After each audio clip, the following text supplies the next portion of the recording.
الحمد لله وكفى والصلاة والسلام على خاتم الرسل وسيد الأنبياء وعلى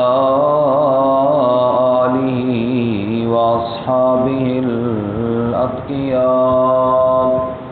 أما بعد فأعوذ بالله من الشيطان الرجيم بسم الله الرحمن الرحيم يريد الله ليبين لكم ويهديكم سنن الذين من قبلكم ويتوب عليكم والله عليم حكيم والله يريد أن يتوب عليكم ويريد الذين يتبعون الشهوات أن تميلوا ميلا عظيما يريد الله أن يخفف عنكم وخلق الإنسان ضعيفا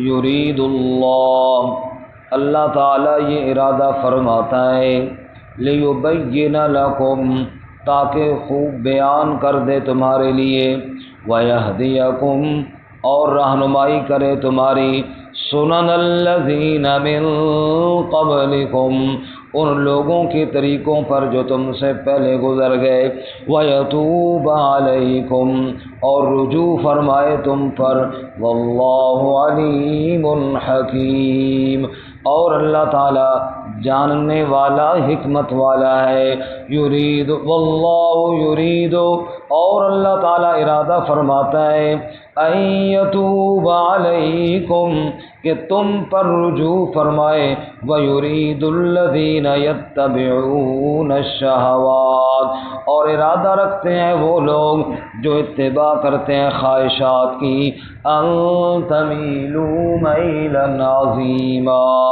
کہ تم جھک پڑو بہت بڑا جھک جانا یرید اللہ تعالیٰ ارادہ رکھتا ہے ان یخفف عنکم کہ تخفیف کرے تم سے وخلق الانسان ضعیفا اور پیدا کیا گیا ہے انسان کمزور سبحان ربک رب العزت عما یصفون وسلام علی المرسلین والحمد للہ رب العالمین اللهم صل على محمد وعلى آل محمد كما صليت على إبراهيم وعلى آل إبراهيم إنك حميد مجيد اللهم بارك على محمد وعلى آل محمد كما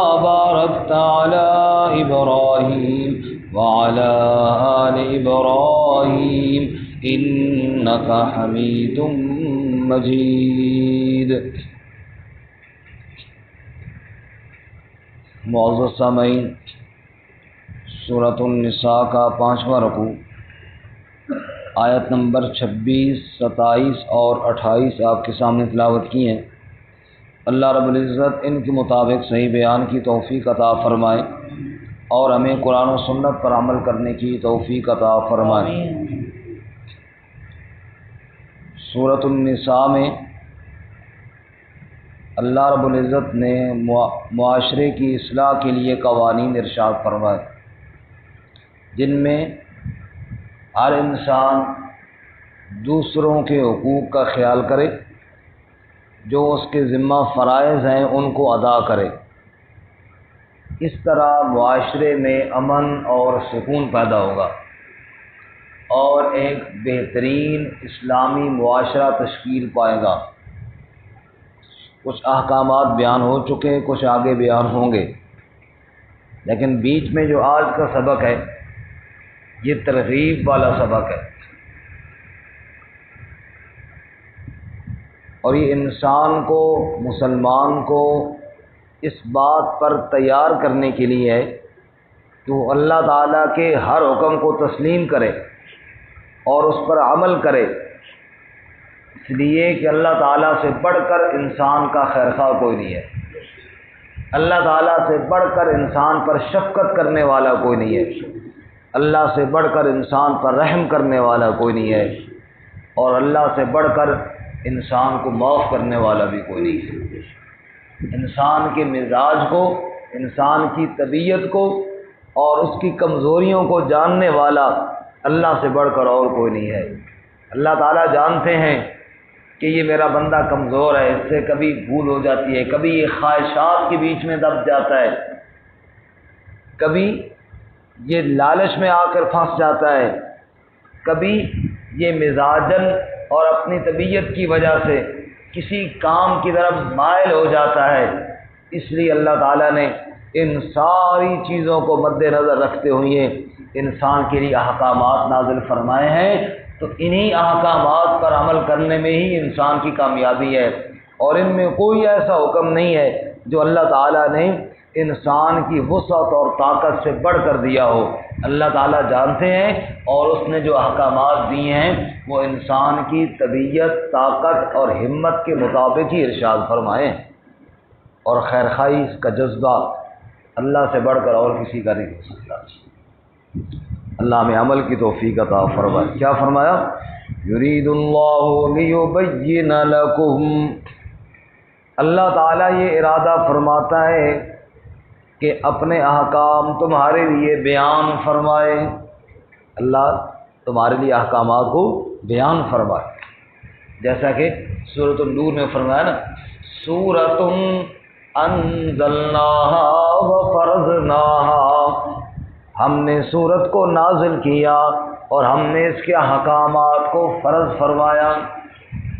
اور ابھی سورۃ القاف میں ہم نے سنا اور پڑھا، الحمدللہ الذی انزل علی عبدہ الکتاب ولم یجعل لہ عوجا، سب تعریفیں اللہ کے لیے جس نے اپنے پیارے بندے پر کتاب کو نازل کیا اور اس کے اندر کوئی ٹیڑھا پن کوئی نہیں، سیدھی سیدھی باتیں اللہ نے نازل فرما دی۔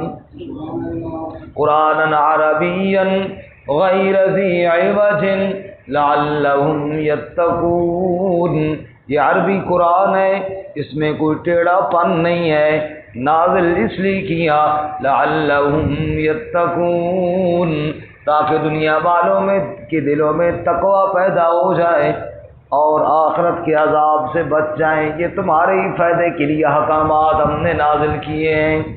یرید اللہ لیبین لکم، اللہ یہ ارادہ کرتا ہے اپنے احکام اپنے بندوں کے لیے خوب بیان کر دے، اور بیان ہوں گے کس میں؟ قرآن پاک میں۔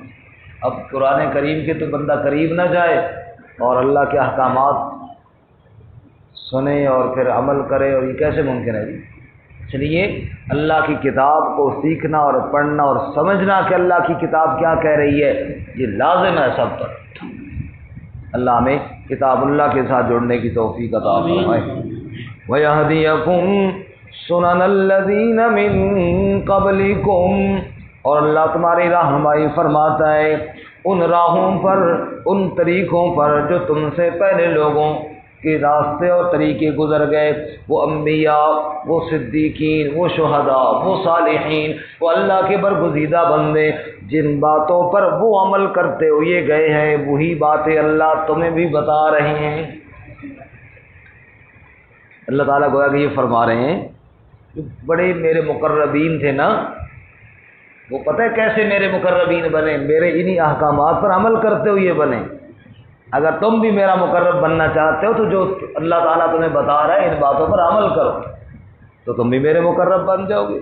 وَيَهْدِيَكُمْ سُنَنَ الَّذِينَ مِن قَبْلِكُمْ، وہ پہلے جو نیک لوگ تھے اللہ تمہیں ان کی راہوں کی رہنمائی کر رہا ہے، چونکہ ہم نماز میں مانگتے بھی ہیں نا، اهْدِنَا الصِّرَاطَ الْمُسْتَقِيمَ صراط الذین انعمت علیہم، یا اللہ میں ان لوگوں کے راہ پر چلا جن پر تیرا انعام ہوا۔ اللہ فرماتے ہیں یہ میرے احکامات پڑھتے جاؤ، ان پر عمل کرتے جاؤ، یہی وہ راہ ہے جن پر میرے نیک لوگ چل کر گئے ہیں۔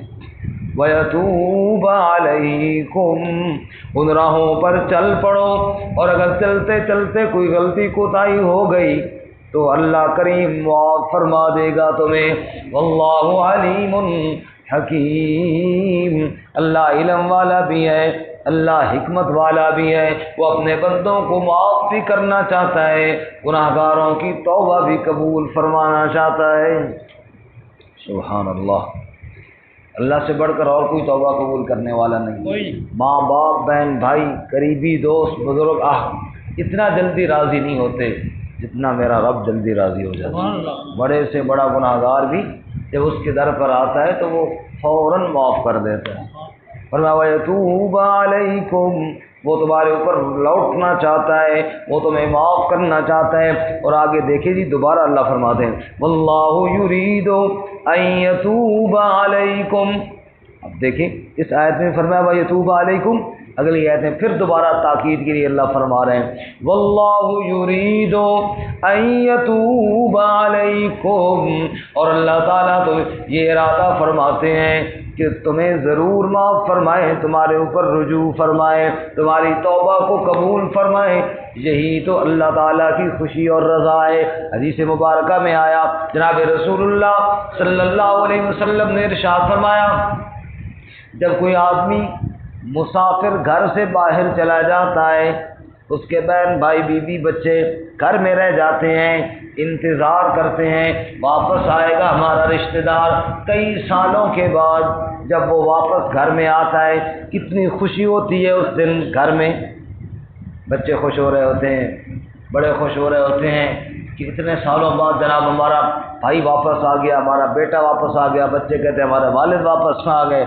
اللہ کے نبی صلی اللہ علیہ وسلم نے ارشاد فرمایا، جب کئی سالوں کے بعد لوٹنے والا مسافر گھر لوٹ کر آتا ہے، اتنی خوشی اس کے گھر والوں کو نہیں ہوتی جتنی توبہ کرنے سے بندے کے رب کو خوشی ہوتی ہے۔ اللہ فرماتے ہیں میرا بندہ جو غلطی کر کے مجھ سے دور ہو گیا تھا، آج آ کے اس نے مجھ سے معافی مانگ لی ہے۔ سبحان اللہ، اللہ کریم بڑے خوش ہوتے ہیں۔ واللہ یرید ان یتوب علیکم، فائدہ تو تمہارا انسانوں، لیکن دیکھو نا رب تمہاری توبہ پر کتنے خوش ہوتے ہیں۔ اللہ تو یہ چاہتے ہیں کہ اس کے بندے اس کے سامنے آ کر توبہ کریں۔ وہ تو خود بلا بلا کر کہتا ہے، اے گناہ کرنے والوں آؤ تو صحیح نا میرے دربار میں۔ قل یا عبادی الذین اسرفوا علی انفسہم لا تقنطوا من رحمت اللہ، میری رحمت سے مایوس کبھی نہ ہونا، توبہ تو کرو نا۔ ان اللہ یغفر الذنوب جمیعا، میں تمہارے سب گناہوں کو بخش دوں گا، ایک بھی پیچھے نہیں چھوڑوں گا۔ تیری رحمتوں سے ہوں بے خبر، یہ میری نظر کا قصور ہے، تیری راہ گزر میں دم بدم کہیں عرش ہے کہیں طور ہے، اور کہیں یہ بتا تجھ سے ملوں کہاں، مجھے تجھ سے ملنا ضرور ہے۔ ابھی دل کی شرط نہ لگانا کہ دل ابھی گناہوں سے چور ہے۔ اے اللہ میں تیرے سامنے آنا تو ضرور چاہتا ہوں، لیکن کروں کیا، دل گناہوں سے چور چور ہو چکا ہے۔ رب العالمین فرماتے ہیں واللہ یرید ان یتوب علیکم، یہ گناہوں سے چور دل میرے در پر لے کر کے تو آنا، میں اپنی رحمت کے پانی کے ساتھ تیرے دل کو بھی صاف فرما دوں گا۔ شیخ سعدی شیرازی رحمۃ اللہ علیہ فرماتے ہیں، کسی نے دیکھا کعبہ کی چوکھٹ پہ عبد القادر جیلانی رحمۃ اللہ علیہ کو کہ وہ سر سجدے میں رکھ کر کہہ رہے ہیں، یا اللہ دنیا میں تاجر سامان دے کر پیسے لیتے ہیں، میرے پیسے دینا، میں نے تجھے سامان نہیں دیا تھا۔ وہ یوں کہتے ہیں، اور عبادت گزار عبادت پیش کر کے کہتے ہیں کہ یا اللہ ہم نے بڑی عبادت کی ہے، ہمیں معاف فرما۔ یا اللہ میں کوئی تاجر نہیں ہوں کہ تجھے کچھ سامان دے رکھا ہے جس کے پیسے وصول کرنے آیا ہوں، میں کوئی بڑا عبادت گزار بھی نہیں ہوں کہ بڑی عبادتیں لے کر تجھ سے یا اللہ ان کے بدلے میں جنت لینے آیا ہوں۔ میں تو اتنا کہتا ہوں تیرے در پہ آیا ہوں گناہ گار ہوں، بس رحمت کا قلم میرے گناہوں پہ پھیر دے اور اپنے بندوں میں میرا شمار کر لے، یہی میری کامیابی ہے۔ سبحان اللہ۔ اور ایک شاعر کہتا ہے یا اللہ یہ بتا ان کان لا یرجوک الا محسن، اگر یہ بات ہو کہ تجھے نیک ہی پکارے تو پھر بتا گناہ گار کس کو پکارے۔ یا اللہ اگر یہی بات ہو کہ تیرے سامنے وہی ہاتھ پھیلائے جو تیرا برگزیدہ ہو تو پھر بتا گناہ گاروں کا رب کون سا ہے۔ اللہ فرماتے ہیں میرے بندے میں ہی گناہ گاروں کا بھی رب ہوں، میں ہی خطا کاروں کا بھی رب ہوں، میں ہی سیاہ کاروں کا بھی رب ہوں، اور سب کا رب میں ہی ہوں۔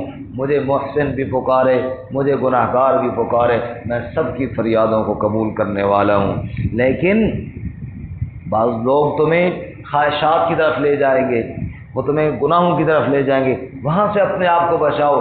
بس یہ کہو کہ رب کی طرف ہم نے جانا ہے، اور اس جانے میں کوئی کوتاہی ہو جائے تو وہ مجھ سے معافی مانگ لیا کرو۔ فرمایا وَيُرِيدُ الَّذِينَ يَتَّبِعُونَ الشَّهَوَاتِ، اور وہ لوگ جو خواہشات کی اتباع کرتے ہیں وہ یہ چاہتے ہیں ان تمیلوا میلا عظیما، کہ تم بہت جھک پڑو، مائل ہو جاؤ۔ وہ یہ چاہتے ہیں تم اللہ کی دربار سے ہٹ کر خواہشات کی طرف جھک پڑو، وہ یہ چاہتے ہیں تم اللہ کو ناراض کرتے کرتے اپنے شیطان اور نفس کی طرف مائل ہو جاؤ۔ لیکن رب یہ چاہتا ہے تو میرے سامنے آ کر توبہ کر لو۔ اور یہ جو احکامات ہیں یہ کوئی مشکل نہیں، اللہ تو چاہتا ہی ہے اپنے بندوں کے لیے آسانی فرمائے۔ رسول اللہ صلی اللہ علیہ وسلم نے دیکھا ایک عورت جس کا بچہ گم ہوا اور وہ بچے کی تلاش میں پھر رہی ہے، اور جو بچہ اس کو ملتا ہے کسی کا اسی کو اٹھا کے چومنا شروع کر دیتی ہے اپنے بچے کی محبت میں۔ آپ نے ارشاد فرمایا میرے صحابہ یہ جو اپنے بیٹے کی محبت میں اس طرح فریفتہ ہو چکی ہے، بتاؤ اس کو اپنا بچہ اگر مل جائے تو اس کو آگ میں پھینکے گی؟ کہ یا رسول اللہ آگ میں کدھر پھینکے گی، اس کو تو چومے گی اور اپنے سینے کے ساتھ لگائے گی۔ فرمایا سنو یہ عورت اپنے بچے کے ساتھ اتنی محبت نہیں کرتی جتنا رب اپنے بندے کے ساتھ محبت کرتا ہے۔ رب کہاں چاہتا ہے کہ اس کا بندہ دوزخ میں جائے، لیکن بندہ رب کو رب تو مانے نا، اس کے سامنے توبہ استغفار تو کرے نا، غلطی ہو جائے چلو اس کے سامنے معافی تو مانگے نا۔ اس لیے فرماتے ہیں یرید اللہ ان یخفف عنکم، اللہ تعالیٰ تو یہ ارادہ فرماتا ہے کہ تمہارے اوپر تخفیف کر دے، بوجھ نہ ڈالے۔ تخفیف کا معنی ہلکا، تمہارے اوپر ہلکا کام کر دے، تمہیں مشقت میں نہ ڈالے۔ اللہ تو تمہارے لیے آسانی چاہتا ہے، مشکل نہیں چاہتا۔ آپ جانتے ہیں نا قیام نماز میں فرض ہے، قیام نماز میں فرض ہے، لیکن اگر ایک آدمی ہے اس بیمار ہے، کمر میں درد ہے، کوئی ٹانگوں میں مسئلہ ہے، اللہ نے اس کے لیے کوئی فرض نہیں کیا، بیٹھ کے ادھر اس میں سجدہ نماز میں فرض ہے۔ اللہ تعالیٰ نے جس کو وسعت عطا فرمائی ہے وہ سجدہ کرے، نہیں عطا فرمائی ہے وہ اشارہ کرے، بہانہ نہ بنائے، لیکن یہ کیا ہے اشارہ کرے، اللہ تعالیٰ اس کا اشارہ ہی قبول فرما لیں گے۔ اللہ فرماتے ہیں میں تخفیف چاہتا ہوں، میں اپنے بندوں کو تنگ نہیں کرنا چاہتا۔ ایک انسان سخت سردی ہے، پانی بھی موجود ہے اور وہ ٹھٹر رہا ہے اور ڈر ہے وضو کروں گا میرے ہاتھ چھل ہو جائیں گے ٹھنڈ کی وجہ سے، شریعت نے کہا تو تیمم کر لے۔ بیمار ہے انسان، زخمی ہو گیا ہے، پر میں مسح کر لے۔ جو چیزیں انسان نہیں کر سکتا نا، انسان کی وسعت سے باہر ہے، وہ فرض بھی تھی تو اللہ نے بندوں کے لیے آسانی فرما دی۔ یرید اللہ ان یخفف عنکم، اللہ تعالیٰ تو تم پر تخفیف چاہتا ہے۔ ایک انسان کے پاس مال نہیں ہے، زکوٰۃ فرض ہی کوئی نہیں ہے، ایک انسان کے پاس مال نہیں ہے، حج فرض ہی کوئی نہیں ہے، حالانکہ ارکان اسلام میں سے رکن ہے، لیکن لازم نہیں قرار دیا اللہ تعالیٰ نے، کیونکہ اللہ اپنے بندوں پر تخفیف چاہتا ہے۔ اور آگے فرمایا وَخُلِقَ الْإِنسَانُ ضَعِيفًا، انسان پیدا ہی کمزور کیا گیا ہے نا، مطلب اللہ فرماتے ہیں تجھے میں نہیں جانوں گا تو کون جانے گا؟ جس نے تجھے پیدا کیا، تیری خلقت کے ذوق کو میں جانتا ہوں، اور اس ذوق کو مد نظر رکھ کر میں حکم دیتا ہوں کہیں میرے بندے پر مشکل نہ پڑ جائے۔ سبحان اللہ، انسان کی احکامات، اللہ کے احکامات میں ہی عمل کرنے میں کامیابی ہے۔ اللہ ہمیں عمل کی توفیق عطا فرمائے۔ ترجمہ دوبارہ سنیں۔ یرید اللہ لیبین لکم، اللہ تعالیٰ ارادہ فرماتا ہے کہ بیان کرے تمہارے لیے، وَيَهْدِيَكُمْ سُنَنَ الَّذِينَ مِن قَبْلِكُمْ، اور تمہاری رہنمائی فرمائے ان راہوں پر، ان لوگوں کی راہوں پر جو تم سے پہلے گزر گئے، وَيَتُوبَ عَلَيْكُمْ، اور تمہارے اوپر رجوع فرمائے، وَاللَّهُ عَلِيمٌ حَكِيمٌ، اور اللہ تعالیٰ علم والا حکمت والا ہے، وَاللَّهُ يُرِيدُ أَن يَتُوبَ عَلَيْكُمْ، اور اللہ تعالیٰ ارادہ فرماتا ہے کہ وہ رجوع فرمائے تم پر، وَيُرِيدُ الَّذِينَ يَتَّبِعُونَ الشَّهَوَاتِ، اور ارادہ کرتے ہیں وہ لوگ جو خواہشات کی اتباع کرتے ہیں، ان تمیلوا میلا عظیما، کہ تم بہت بڑے جھک پڑو، یرید اللہ ان یخفف عنکم، اللہ تعالیٰ ارادہ کرتا ہے کہ تخفیف کر دے تم سے، وخلق الانسان ضعیفا، اور پیدا کیا گیا انسان کمزور۔